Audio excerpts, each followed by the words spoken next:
Hello, and welcome to the Why We See Movies podcast. I'm your host, Ron Houghton. Joining me, as always, we've got Dexter. I'm here. And Ivan. What's up? And Paul. Why, hello there. Today we're going to be doing a special mini-episode on the new Netflix film, Okja, directed by Bong Joon-Ho. It stars Ahn Soo-ha, Tilda Swinton, Jake Gyllenhaal, Paul Dano, Stephen Yeun, Lily Collins, and Giancarlo Esposito.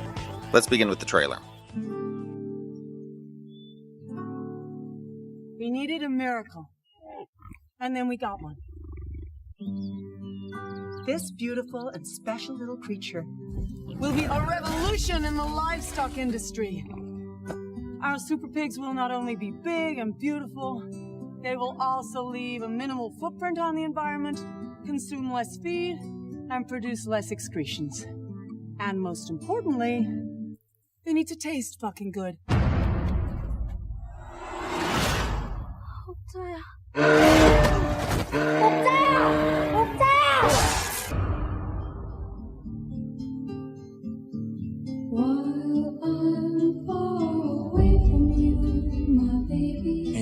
We are animal lovers. Our plan is to expose Miranda, rescue Okja, and bring her back to you. 10 years in planning, on the cusp of a product that will feed millions. And what happens? That farmer growth is going to destroy us. You should know the situation is not good.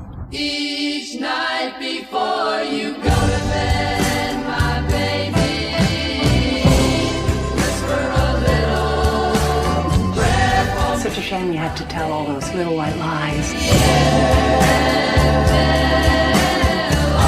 Ladies and gentlemen, put your hands together for the one, the only. This is dedicated to the one I love. This is dedicated to the one I love. This is dedicated to the one I love. This is dedicated to the one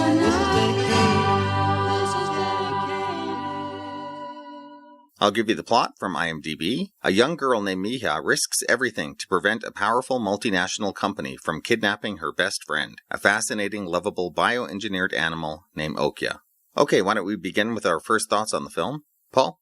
This is a movie that I was really curious to see since Netflix released the trailer. I would say overall I enjoyed it. At times I struggled to figure out who exactly this was aimed at because at times it was overly cute. Almost like it was aimed at children, and then there's certain scenes that are certainly not aimed at children. I enjoyed it. I didn't love it by any means. There was some great acting in it. Jake Gyllenhaal's portrayal really kind of took me out of the movie, if anything. I thought it looked great. Like, I thought the creature looked great. Almost like a mix between a dog and a rhinoceros, or not a rhinoceros, and a hippopotamus. I really liked the scenes with the girl and showing the bond with her and Okja. All the stuff in Korea I thought was great. Some of the scenes when they reach the city, and I don't want to give away too much, but yeah, overall, I thought it was all right. Okay. Ivan? Yeah, I thought it was an okay movie. I'll have to agree with Paul here that, watching this movie in the beginning, it seemed very cutesy, but then later on, there were definitely some really difficult to watch scenes. Because, of course, even though this is not a real animal, you're still kind of seeing what kind of happens, not to give away too much. But I definitely felt that it's like, this is not a movie that kids that are under a certain age can really watch because they're not going to be very happy. It's established early on that the animals are raised for food. So yes. Yeah. And then there was also, I thought, I would agree, Jake Gyllenhaal's performance. I mean, he went all in. But he was really crazy and over the top. And Tilda Swinton was amazing. And I thought some of the cast was pretty wasted in this. The guy from Breaking Bad, Giancarlo Esposito, it's like he was useless in this movie. Just first thoughts. Yeah, sorry. Anyways, I thought it was enjoyable, but I think that for kids under a certain age, definitely can't watch it. But it was enjoyable. I watched it once. I don't think I'd ever really be watching it again. Darren? Yeah, I thought this movie was kind of awful. I found its wild changes in tone didn't work. The comedy fell flat. I laughed more at the Ghostbusters remake than I did at the slapstick goofiness in this film. I'll weigh in on Jake Gyllenhaal since you guys both brought him up. I thought if he wasn't such an established actor, this was a career-killing performance. He was awful, awful, awful. I thought Tilda Swinton wasn't very good in it. I was bored by the second half, hoping it would improve, and it got worse from there. Okay. Some differing opinions. I love this movie. Wow. I thought it was pretty great. I love all of Bong Joon-Ho's films. I've seen them all. And this one, I think, it's not up there with Snowpiercer or Mother, probably my favorite one of his. But I like this movie quite a bit. I'm very glad that I watched it and we're reviewing it. Maybe not as much as you guys. I thought the comedy worked, all of it. I thought, even though there's a little girl who's the lead character, I don't know why people would think it's a children's movie. I don't think it's geared for children at all. I think the elements at the end are exactly horrific enough for the point that the movie is trying to get across. I thought Jake Gyllenhaal and Tilda Swinton were both great as Dr. Johnny Wilcox. Are you sure you watched the right film? Yeah, absolutely. I thought it was a great performance, and I like the message of the movie. I like the overall relationship between Miha and Okja. That's the strongest element of it. I loved Okja as a creature, as a movie creature. Yeah, overall, I thought it was pretty great. Good. We finally have something to argue about. Let the debate begin, I guess. Who goes first? Its message was as subtle as a sledgehammer. That's what I'll say, which was something that for me got a little tiresome. I'm like, yeah, I get it. This animal's bred for slaughter. I like the message. That might be the only thing I like about the film. But it is hit home pretty hard. But at the same time, like I said, it swings from silly slapstick to, animal rights activists getting their heads beat in by the billy clubs. But even they're kind of played comically, I think. They're called This is not meant to not in the final scene, though, when they're being pummeled almost into really. unconsciousness by these guys. I mean, when they're introduced to the scene and they're waving weapons in people's faces and saying, we come in peace, as they're really being not very peaceful about anything. And I kind of like that conflicted message about these eco-terrorists, and that they can be so split about these two different viewpoints that they'll do anything. That was a nice element of the film. And yet they have this honor system that they abide by. And I like that there was different elements to the eco-terrorist group, if you want to call it that. There were some who felt they wanted to go farther than the group was willing to go, and that's not what this group's mandate was. Yeah, maybe that's about the last good thing I can say about this film. I'll continue with something you mentioned, Ron. I think a movie like this lives or dies on the relationship between the kid and the creature. And I can't help but to watch this and think E.T., E.T., and this girl wasn't 10% what Henry Thomas delivers in E.T. Okay, maybe I'm comparing it to the greatest child creature movie ever made, but why not? I mean, that's the benchmark, and it falls so completely short of that. I didn't buy her performance as really selling the love between them. I totally disagree with that. And I hated the look of the creature. I hated how it looked. It was great special effects, but I did not like the look of it. I found it obnoxious to look at. I found it kind of funny that they kept referring to it as a pig, and it had very few pig-like qualities. Yeah, it looked like a dog, hippo, cow. You looked like a pig hippo mix to me. or something. I thought it was very cute. I thought it worked. I thought the relationship was charming for me. I was never sold on it. No. Really? That opening moment when Okja saves her. Yes. I've never even really felt the cliff dangling any intensity in that scene. And I was the intelligence of him, right? Yeah. And that's what I think it's trying to get across, at how smart this creature is. And I think right from the beginning, as you say, we're told what this animal was being produced for. Yeah. So I think we kind of all know where this movie's heading in the third chapter. So the fact that we're told that this creature is so intelligent, so smart, it does give you kind of an automatic connection. Right. I'm not going to say this movie, it's not going to make me a vegetarian or anything, but it definitely made me think about eating smart animals. Like, pigs are supposed to be very smart, right? Yeah. So it definitely, that was going on in my mind when the movie was, as these scenes were playing out. And I think that was the point. Oh, for sure. And I thought this creature was great. I think it was interesting that he's kind of doing the anti-Spielberg thing, which is, Spielberg always said, you connect with artificial creatures or fantasy creatures through the eyes. Yeah. It's all about the eyes. And this creature has very small eyes. It's almost it's all behavior between him and the little girl, and how they interact, and just how he slumps and moves and stuff. And I thought all of that really worked. I love this creature at the end, and I sold really the creature as intelligent, but not as having a personality to me. Really? Yeah. Sorry for cutting you off there. No. You mentioned something about the end. I almost want to talk about the final scene, but I don't want to get into spoilers. Yeah, let's not get too far ahead of ourselves.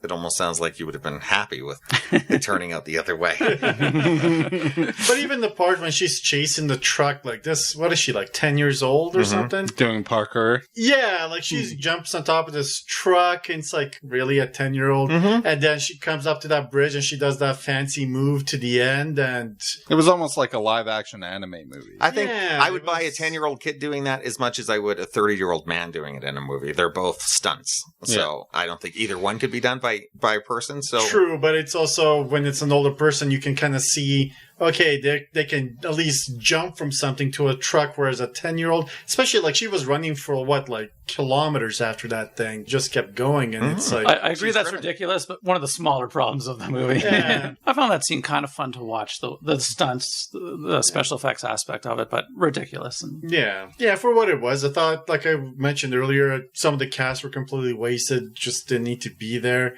Lily Collins was in this movie, and she didn't really have much of a role. no, Few and neither lines. did Paul Dano. That character, you're right. The eco-terrorists as characters aren't all that memorable. no. I would say. And the way that he did the delivery was very kind of over the top to me, almost. The way he was... Everything is over the top in this Yeah. movie a little bit. And like Paul was saying, like the message of this movie, I mean, Well, it's almost like they could have had a giant neon sign that says "Don't eat meat" or something throughout this entire movie. It would have been a little more subtle than just the way that they did it. Mm-hmm. So maybe you guys are just taking adverse attitude to this because you like burgers and bacon. Nope. No, it wasn't very subtle. I mean, It's not subtle. I don't know if it's trying to be subtle. I think that is the point of the movie. but It's- to me, No, there's nothing subtle in this movie. But to me, the non-subtlety is also, at some point, you're like, okay. I wouldn't say that it not being subtle is for or against it, in my opinion. It's just an observation that if you prefer, I would say it's maybe a little less subtle than Avatar as far as Right. its message, right? Like it's very in your face about it. And that's neither good nor bad, in my opinion, but it's relentless. It's always a reminder. There's So- definitely a better movie to be made about the subject matter to me than this was by far. Yeah. Really? As far as Tilda Swinton's performances, I thought she was fine. I didn't think she was great, but it's funny because I said to my wife as we were watching it, I'm like, didn't we just watch a movie where she played twins? And it's called Hail Caesar. Yeah, And true. yeah, so I thought like...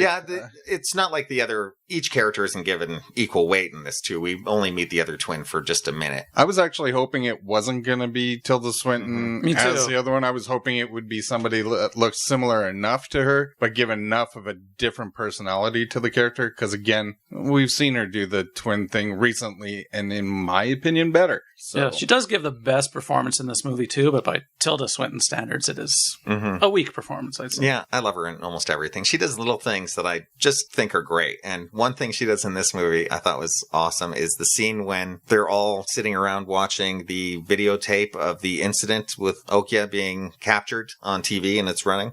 And she has this gesture where and it's gotta be, I can't be wrong about this, she's completely mimicking the picture of Hillary Clinton. And there's a famous shot during the Osama bin Laden assassination of the war room when everybody's sitting around and Hillary Clinton has got her mouth covered.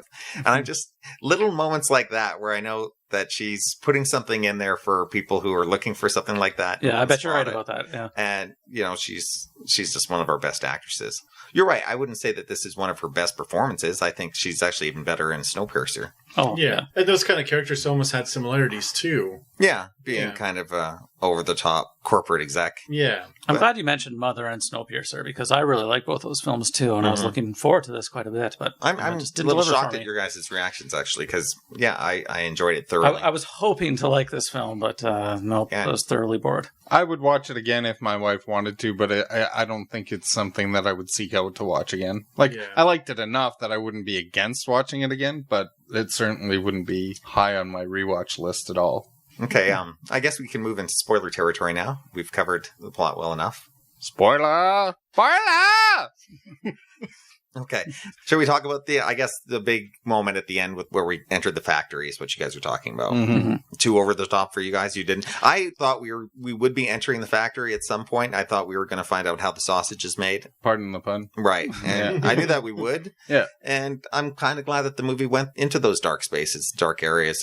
That's what the movie is about. Yep. It would have cheapened the movie not to do that. Yeah, and I liked a lot of those scenes in the factory. They just didn't work in the movie as a whole for me. If you're not that invested in it at that point, No, then there's not that payoff. Right. There's not that tension. If you're not in love with Okja as a character, then you're not really going to care about the thousands of Okjas that are being led to the slaughter. I mean, a documentary about a slaughterhouse would be more effective for me in showing, what happens there and why things need to be improved. Like a Food Inc. or something like that. Did you see Richard Linklater's Fast Food Nation? Yeah. No, I never did, actually. Greg Kinnear is the character. He's found out there's fecal matter in the beef at the fast food place he's running. Yeah. So he goes to investigate that. And the third act goes right to the slaughterhouse and all the stuff we're talking about. And I don't know if I found it as effective as this one. Maybe I don't want to see. Maybe if I'm going to enter that, I want it more fantasy. I don't know if I want to see a that's a good documentary point. on And that. I think that the point was that they wanted you to get attached to Okja, right? Oh, for sure. That you were so attached to this creature that you're going to be absolutely horrified later on. Sure, and right? I was. And even either you are or you're not, but either you're invested in these animals, but that's heart-wrenching and heartbreaking scene at the end when Okja is escaping and you see obviously the parents of that young Young pig. Showing the intelligence of these animals again, lift the fence and shove the baby out. It reminded me of the Holocaust almost, right? Very much so. And obviously I'm sure that was on purpose where, they're rescuing the baby. I thought that was heart-wrenching. So, I mean, obviously I was invested and attached enough at that point to care about animals. And I thought scenes like that were very effective. Mm-hmm. Her final solution to get Okja free, I didn't see that coming. I had kind of forgot about the gold pig at that time. So I thought that really worked. I thought that was kind of an unremarkable plot development. Yeah, I was kind of on the edge of my seat at that moment. I was like, how is she going to get out of this? And I guess by that point I was just waiting for it to end. But it just really seemed like he was like knowing between like these corporate people are just complete pigs. They're horrible. They care about his bottom line. And these people are slaughtering these things, but they're the ones making the money and kind of like feeding the world. How they're like, we're heroes because we're feeding the world and all this. So it was just like knowing between. Like it was just this is the way it is. The message of the movie is this is bad and that's it. I don't know if it would have improved the movie, though, to have the in-between point of view, from my perspective anyways. There were some odd scenes in there, too, like towards the end when they're having the big meeting about what to do and how to control the publicity and everything, and you see everybody, all the board members in that room, and the one guy just gets up in the middle of the speech and makes a coffee and gives her a coffee to calm her down. I didn't truly understand exactly what he was doing and why that would diffuse the situation. It seemed like it was oddly quirky for the sake of being oddly quirky. Right. I think we kind of find out that his character is kind of secretly running things too. Yeah. Like he's not paying that much attention to her anyways. Yeah, he's trying to manipulate her by doing that. He knows Twinny is going to be taking control probably any minute. And I got that. I was like, okay, I don't know. It just seemed... It's just a lot of things in this movie that don't work, Paul. Yeah. Well, fair enough. Or work just fine. That's even the moment when Jake Gyllenhaal comes in and probably is at his... God, don't remind probably me. The scene when he's really over the top and he's like, I am the corporate spokesperson. And I was laughing at the performance. I can't believe you laughed at anything in this film. Yeah, I did. I thought he was absolutely... just a complete goofball of a character. It's too bad you guys didn't like it. I wouldn't say I didn't like it. I liked it, but... I liked it not to see it the one time. Yeah, you guys both said you liked it okay, but no, not me. It's not something I would go back and watch. You're not saying a lot of good things about it for having kind of liked it, though. For sure. Like, I would say there were certain elements and certain things that I really liked about it, but overall, it's like any picture, right? Like, you can take a movie that's awful and find good things about it. And this, I wouldn't say this is awful in my opinion, but there was elements of it that I thought were really good. Just overall, not as good as I would hope. And did you see the extra scenes? Yeah, there was a scene at the end of the credits. I didn't get through the credits myself. What was the extra scene? The truck driver was Kay. You remember the guy they kicked out of the group? Yeah. And Jay was Paul Dano. So they got out of prison. They got on the bus and they started talking about, there's this new event. All these people are going to be there. And as they're going there, they're slowly putting all their masks on. He's just walked out of jail and they're already going back to their next event that they're disrupting. No, I didn't see that. Yeah. And I'll watch it the next time I watch this movie. And you find that the truck driver that basically said, fuck this, and I'm out, company property, he's joined the ALF movement. Okay, that makes sense. Yeah. Any other talking points that we have? I don't know how you didn't like the relationship between Miha and Okja. It's just I thought it was good. I thought it was great. And I wasn't sold on it at all. And the moment she's always whispering something to him, and we can't quite hear what she's saying to him, and we just know that they have that bond. And then the final moment when Okja whispers something into her ear, and we can't hear, and we just know that whatever they're sharing is something so special between them. I thought that worked so well. I mean, okay, I'm not going to say it's up there with Henry Thomas and E.T. either. They just didn't make me care about their But I really can't think of that many other movies that would top it for me with a girl and her animal and the relationship between a child and their pet. It's right up there with any other movie I can think of. Did you like it as much as Neverending Story? Well, I've seen that since I was about 8 years old, so I really couldn't comment. They look like the same animal. I thought so too. When I was trying to figure out what it looked like, I'm like, it looks like a bald falcor. Falcor, I couldn't Falcor, that's what it's called. But for me, I would say that is what pulled me through was the dynamic between Okja and Miha, for sure. I was invested in that, so yeah. And it's beautifully shot, too. Darius Kanji, we were talking about him earlier, another podcast. He did The Lost City of Zed. He's a cinematographer for this. And it's a great-looking film, absolutely. Okay, we got you for that. I was almost sad to get to the city because I really did like all the countryside. All that cinematography I thought worked great. Yeah, I recommend this movie. I think it is a real movie. Did you hear the controversy that started this film around cons? No. That a lot of people didn't want to screen this movie because it's a Netflix presentation, and now a lot of these festivals are trying to decide what makes a movie. Oh, that's right. Is a movie if it doesn't play in theaters?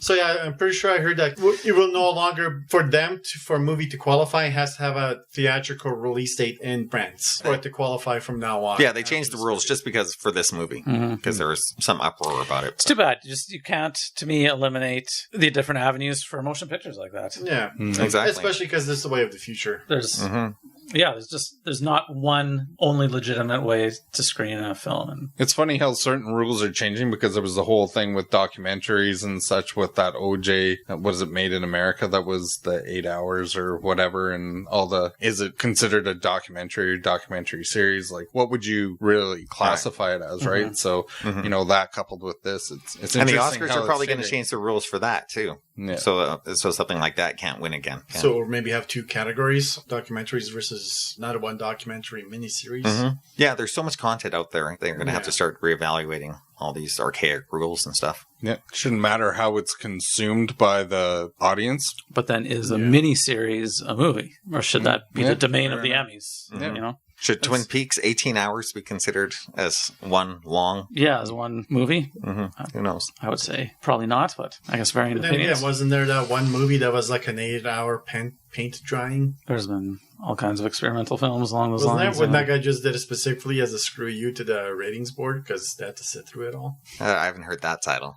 Really? I know the longest movie in the history of movies that's ever been recorded with the Library of Congress anyways is, I think it's called The Story of an Insomniac, and it's supposed to be 18 hours. Ooh. Yeah.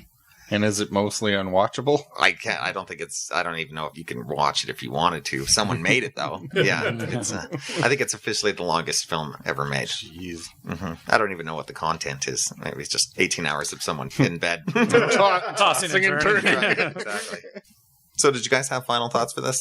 I've seen the ratings on Rotten Tomatoes. Audiences and critics are both very enthusiastic about it. Are they? Okay. That's good. I don't know how. Don't take my word for it. You might really like it, but if you like my opinion, skip this boring atrocity. I thought it was good. Like I've said a couple times, the relationship between the girl and the main creature is what might get you through it, but there are going to be some hard scenes to sit through, so don't think it's all going to be flower and roses. So it was all right. Could have been arguably better. If there's people out there that like a movie that has a strong message and wants you to know it every step of the movie, and I think it's worth giving it a shot. And if you don't enjoy it in the first little bit, you can give up, but I think it's worth at least watching at least once. Yeah, good point. It's on Netflix, so it's not going to cost you anything. And I think, when did you start not liking this movie? About half an hour in, I was thinking, I'm not really loving this, and I was hoping I would. And then halfway point, I was thinking, I'm really not liking it. And for me, right